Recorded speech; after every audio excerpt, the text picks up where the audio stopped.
Es decir, aquí hay una, aquí hay otra y aquí hay otra.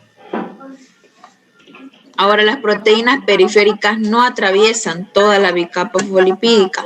Van a ser, por ejemplo, esta que está en el exterior, esta que solo está traspasando una capa lipídica. Entonces, estas no están atravesando ambas. Igual, estas de acá llegarían a ser proteínas periféricas. No traspasan ambas capas, solo una o simplemente están en el exterior de la membrana. Ahora, en los lípidos, hay en la membrana plasmática están el tipo de fosfolípidos, ¿ya? Son el principal componente de la membrana celular y está conformado por una cabeza polar hidrofílica. ¿Qué quiere decir hidrofílica? Que no es adjunta al agua, no es amiga del agua, no va a tener, perdón, a los revés más bien. Es amiga del agua, va a estar cerca del agua, puede entrar en contacto con el agua. Hidrofílica. Ahora, cuando hablamos de las dos colas no polares, que es hidrofóbica, estas sí van a huirle al agua, o sea, no tienen que estar en contacto con el agua y no van a estar en contacto con el agua. Y aquí está el ejemplo. Estas son las cabezas, estas bolitas celestes que tienen propiedad hidrofílica, ya en contacto con el líquido extracelular.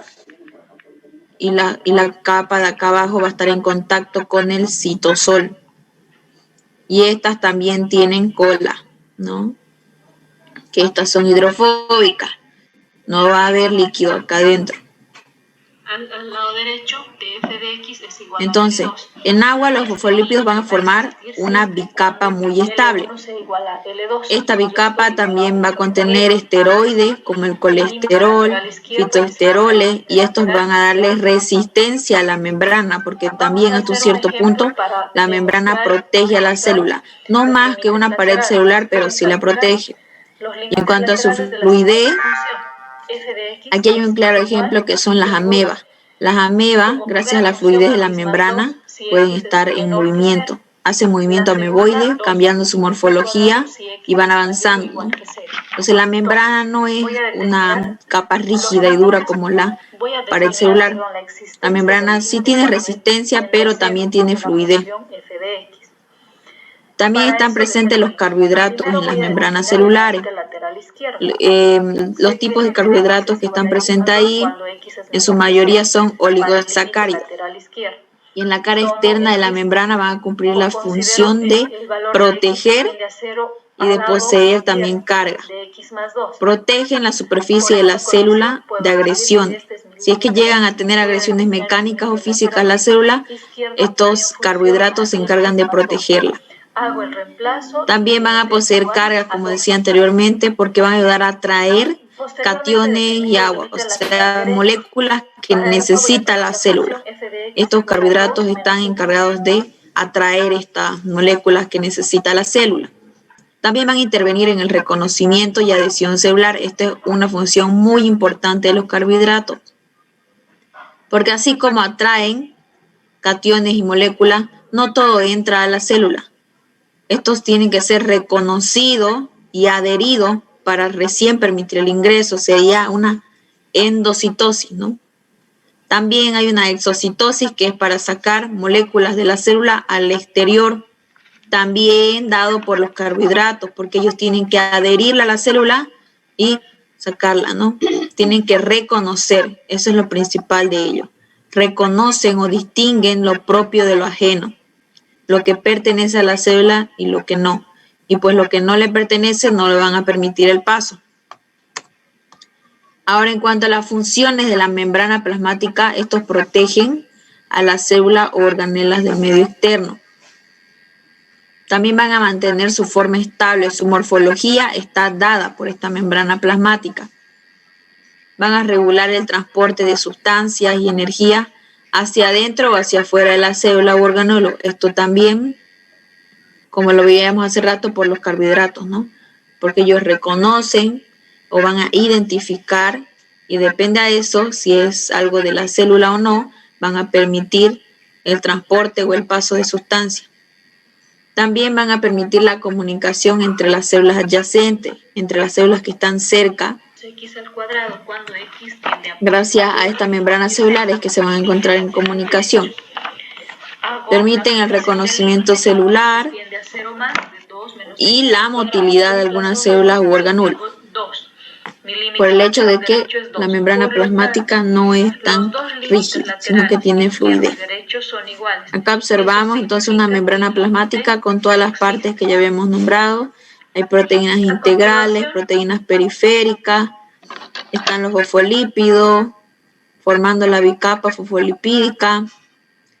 Está el líquido extracelular, que está fuera de la célula, y el citosol, que es decir, el citoplasma, que está esto ya dentro de la célula. Entonces, entrando a la práctica de hoy, vamos a ver los efectos de las diferentes concentraciones de agua en las células del ODEA. Ya estas hojitas, diría yo que son las mejores para hacer las observaciones en laboratorio, porque son bastante delgadas y pequeñas. No hace falta hacerle un corte transversal a comparación de la de gomero, por ejemplo, que es así, hay que hacerle un corte transversal por el grosor.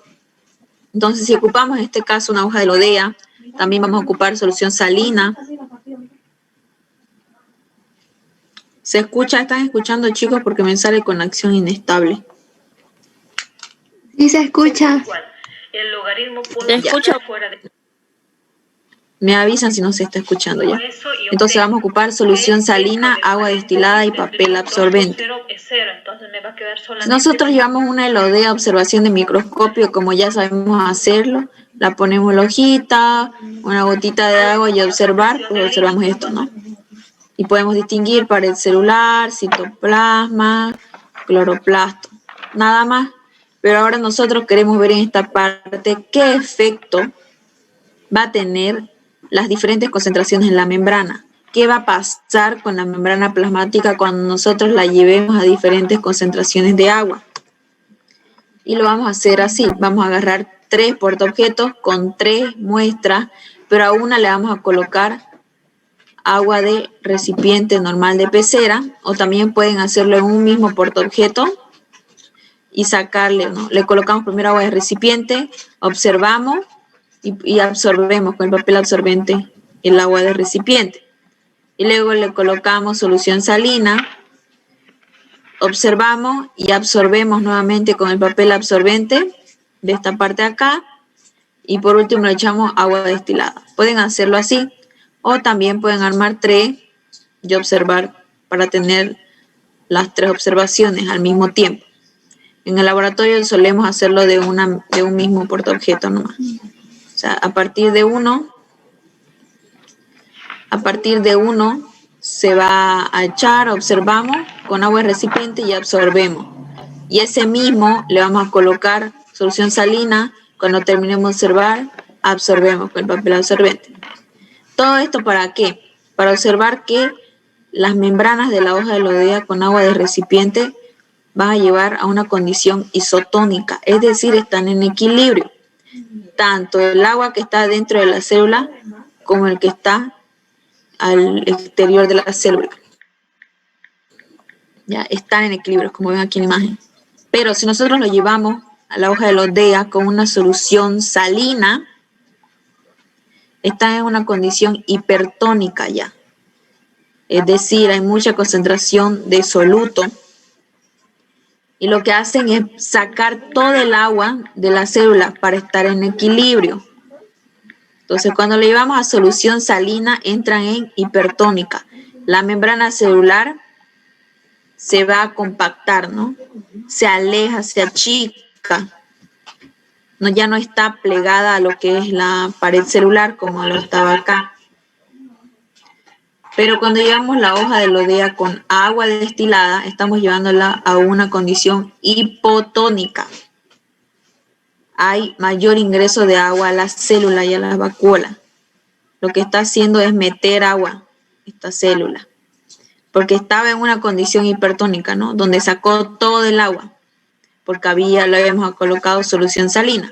Ahora, al colocarle agua destilada, la célula vuelve a meter agua en su interior y llega a una condición hipotónica, donde está hinchadita y la membrana plasmática se pega totalmente a la pared celular. Cuando X tiende a 0 más, totalmente. 2 menos X al Miren, la cuadrado. condición isotónica pues está en equilibrio y está normalmente, ¿no?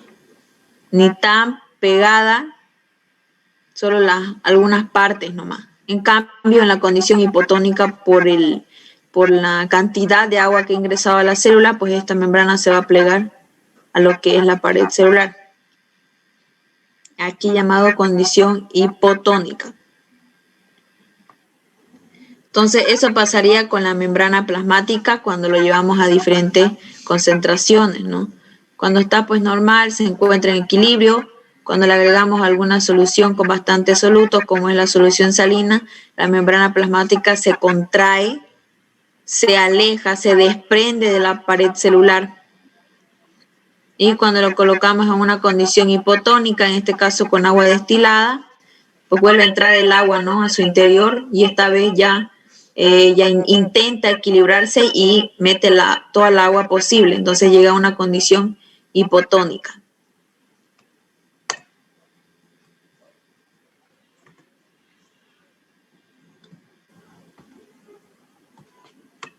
Ya. Ahora vamos a ver lo que es difusión, que es otra característica de la membrana. Difusión a través de unas membranas semipermeables. En este caso, el papel celofán va a hacerse pasar en realidad como una membrana. De tal forma va a actuar nuestra membrana celular, así como el papel celofán en esta práctica. ¿Por qué? Porque nuestra membrana es semipermeable. Ya va a permitir el paso de distintas moléculas. Ya ocurre aquí la difusión y también así en nuestras membranas. Entonces, si ocurre la difusión, queremos decir que hay un movimiento de partículas libres en medio líquido. Hay líquido dentro de la célula y también hay líquido fuera de la célula. Entonces, por eso que esta membrana permite el paso y también saca lo que es moléculas o partículas. Y lo vamos a reemplazar con lo que es el papel celofán. El papel celofán es con lo que envuelven pues el regalo, creo, para las promociones, ese como transparente, ese de ahí ustedes van a armar como una bolsita y dentro de ese le van a colocar azul de metileno, ya que es un colorante. Le van a colocar esto dentro y van a sumergirlo en un vaso. Pero ustedes tienen que asegurarse que no haya ningún hueco en este papel celofán, que esté totalmente intacto. Entonces, si no tiene ninguna fuga, y ustedes a los minutos van a observar esto, que el azul de metileno llegó al agua del vaso precipitado, salió. O sea, ¿por qué? Si no estaba hueco, si no viene una fuga, ¿por qué es que hay también azul de metileno en el agua del vaso precipitado? Por esta razón, porque ocurrió la difusión, porque ocurrieron movimientos de partículas libres, ¿no? Es decir, las partículas del azul de metileno hicieron un movimiento hacia el medio líquido del vaso. Y igual las moléculas de agua ingresaron a lo que es el interior del papel celofán. Lo mismo pasa con la membrana. Supongamos que esta es una célula y contiene acá sus organelos, ¿no?, el azul de metileno.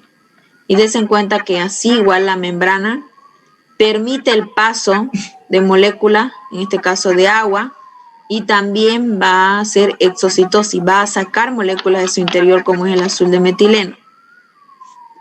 Eso es lo que tratamos de representar en esta práctica, que las membranas son semipermeables, que ocurre la difusión, que hay paso, pero también hay que saber que no solo es que entra cualquier molécula o cualquier partícula.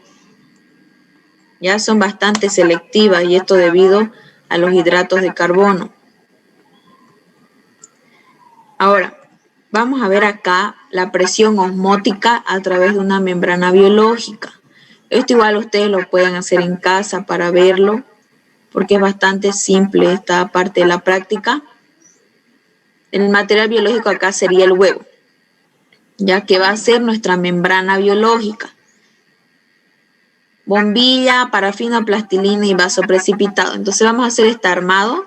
Ponemos el vaso con el agua destilada y colocamos un huevo que en la parte inferior esté pelado, pero sin romper la membrana. Es decir, sacamos la cascarita, pero hay una pequeña telita, no sé si han visto en el huevo, una pequeña telita bien delicadita. Esa membrana no tienen que romperla. Solo la cáscara del huevo, para dejar expuesta a la membrana, ¿no? Con el agua destilada. Y por acá arriba del huevo ustedes van a hacer traspasar lo que es la bombilla. Esta bombilla sí tiene que romper la membrana y traspasar. Tampoco que lo traspasen todo el huevo, ¿no? Hasta el medio es suficiente. Ustedes meten la bombilla y hasta aquí está bien. Y el espacio que quede entre la bombilla y el huevo lo pueden sellar con plastilina o con parafina. No tiene que haber ni un espacio ni una fuga. Entonces, a los pocos minutos ustedes van a observar que la clara de huevo, o sea, el líquido que está dentro de este huevo que contiene esta membrana, va a empezar a subir por la bombilla. ¿Por qué? Por la presión osmótica que hace el agua. El agua está haciendo una presión a la membrana plasmática, a la membrana del huevo. Entonces está empujando a que el líquido que está acá adentro suba para arriba, y también así obviamente está haciendo difusión igual acá, ¿no? Están entrando moléculas de agua a la membrana y está haciendo que la clara de huevo suba por la bombilla. Entonces eso es esta parte de la práctica, ¿no? La presión osmótica, la presión que hay.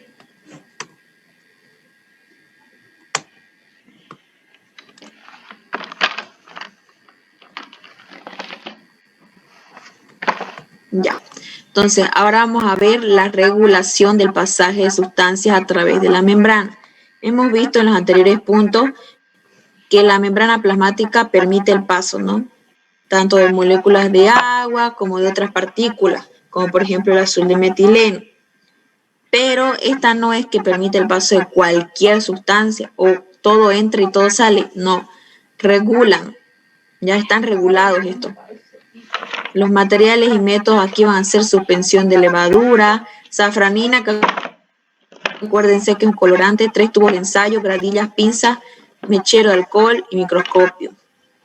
Entonces, tenemos una suspensión de levadura normal, sin hacerle ninguna alteración, y colocamos una gotita en el portaobjeto. Bueno, lo cubrimos y observar. Vamos a observar solamente células de la levadura, ¿no? Nada más. Entonces al segundo tubo le colocamos colorante y llevamos al microscopio y vamos a observar nuevamente solo células de levadura. Ahora, ¿por qué si nosotros le hemos echado colorante? ¿Por qué no se tiñeron estas células? Si aquí no tenía y salieron incoloras y acá ya tenían colorante y siguen saliendo incoloras por esta permeabilidad selectiva. Ya dijimos anteriormente que nuestra membrana es semipermeable, pero también es selectiva. Va a permitir el paso de agua y de algunos iones, sí, también de moléculas pequeñas, pero así también van a impedir selectivamente el paso a otras muchas moléculas de iones. Y una de estas es la safranina. Las células de levadura no permiten el paso, no permite que ingrese este colorante en su interior y la tiña. Entonces es selectiva. Está seleccionando, no necesito este colorante, entonces no va a ingresar dentro mío. Y de esto están encargados los hidratos de carbono. Reconocen, y en este caso los hidratos de carbono en las células de levadura no permitieron el paso de la safranina. Ahora, ¿qué vamos a hacer nosotros? Vamos a colocar calentamiento. Vamos a ponerlo a calentamiento, este tubito de ensayo. Agarramos con unas pinzas y lo llevamos al mechero de alcohol hasta que ésta se caliente, y ahí recién agarramos con una pipeta y colocamos una gota al portaobjeto y lo cubrimos. Y vamos a observar a las células de levadura teñidas. ¿Por qué? Porque las tuvimos que desnaturalizar, las tuvimos que dañar, maltratar a las membranas plasmáticas para que recién entre la safranina. Es decir, la tuvimos que dejar a la célula sin casi ninguna protección, pues, ¿no? Porque estamos maltratando a su membrana y por ende estamos forzando el ingreso de este colorante al interior. Porque si fuera por cuenta de la membrana, no dejaría el ingreso de la safranina. Pero como estamos maltratando esta membrana y está pues débil, obviamente no va a ser selectiva, sino que va a solo ingresar cualquier colorante. Si ustedes lo llevan a calentamiento, va a ingresar porque ustedes están quitándole a la célula su único órgano o su única actividad que selecciona las sustancias que entran dentro de ella, que es la membrana. ¿Ya? Eso espero que les haya quedado claro acá. Sepan que la membrana sí es semipermeable, permite el paso de agua, de distintas moléculas, de iones, pero no de todo. Ella es selectiva, selecciona. Y esto va dependiendo de las cargas. Miren, así se ve en el microscopio entonces. Están las células de levadura normal y cuando le vamos a calentamiento y con colorante.